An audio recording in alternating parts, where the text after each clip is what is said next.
First goal of the game to Charlton Athletic, the scorer number 17, Sean Bartlett.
The fourth official has announced a minimum of 1 minute stoppage time to be played.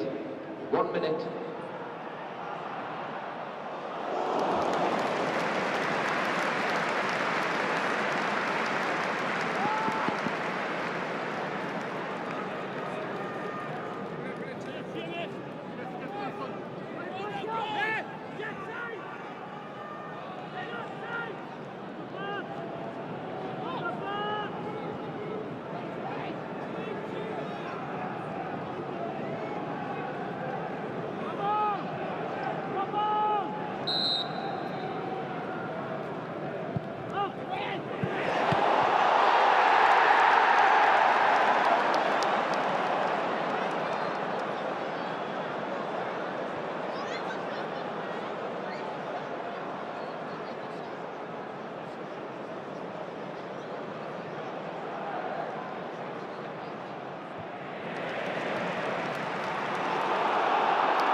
afternoon is loaded for by guests of NFL is number 9, Alan Shearer. Latest scores. Alan, after last weekend's important win for you, how disappointed to come away today with absolutely nothing?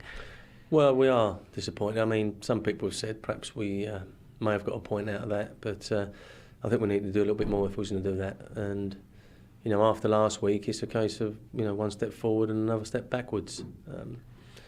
When you come to Newcastle, I didn't think it was a bad time coming here today. You know, they've had a massive game midweek and they've got another one next week. And, you know, we felt that if we could get a decent start, and we did. You know, we scored the goal and only to be undone by a 1-1, I think. You know, I'd like to see it again. But we never really got going after that. We had a great chance to make it 2-1, but that was it then. Did you feel they just had a bit too much attacking power for you? Well, I think they penned us in. I think that we found it very difficult to get out. And, you know, most of their passes were 10 or 15 yards. And you look at ours and most of them are 20 or 30 or 40 yards because, you know, it was very difficult for us to get out and difficult for our midfield players to get up there and support the front too. But, you know, in saying that, we've come here today, you know, and you know you've got a tough game on your hands coming to Newcastle, but, you know, we've had a couple of decent chances to have come away with something here today. Well, it's not too easy for you at the moment for the team. How are the players coping with that? Well, you know, I think, as you saw today, they always give it everything they've got. Last week was a big win for us. And, you know, we've got another big game coming up next Sunday against Sunderland. And, you know, for us to obviously get ourselves out of this at the moment is to put a couple of results together. And, you know, winning one and losing one sets you back again. But, you know, we live to fight another day next week. And it's so tight in the Premiership at the moment that anyone who does win a game or puts two together can find itself moving up 5 or 6 or even 7 or 8 places. I think that's just 1 win in 7 now. So yeah. Where do you feel the team might be just coming up a bit short? Well, we're not creating enough. You know, the chances are few and far between, and you know, it may be because of the strength of the Premiership. It may be that you know, we're under a lot more pressure than perhaps it was last year. I don't know in terms of defending, but certainly we're not creating enough chances. And when we do, we haven't tucked them away. And the last 3 or 4 games. Certainly, Fulham away, we should have won that. We missed glorious chances and, you know, took nothing from that. Last week, we created 3 or 4 real good ones to take one goal. And today, you know, we haven't created enough. So I think it's actually creating and being a little bit more adventurous is going to be what we need to do for the next week's training and hopefully take the chances if they come along. Finally, how difficult now is it for managers when you know that you can't go out and bring anybody in and they're your players and you've got to get the best out of them? Well, I think that sometimes that is such a bad thing. You know, I think that the transfer window perhaps does hinder smaller clubs, but I don't think it's such a bad thing that you've got to get on with the players around you. They know it's a settled situation and they can't go anywhere. We can't bring anyone in. But what's happened at the club so far this year is that certainly in the strikers, there's not been a consistency in selection, and you know, none of them have really been given a run except for Jason Euell, who's been constant. And the rest of them have been flitting around. So perhaps that may have something to do with the fact that, you know, we're not scoring too many goals.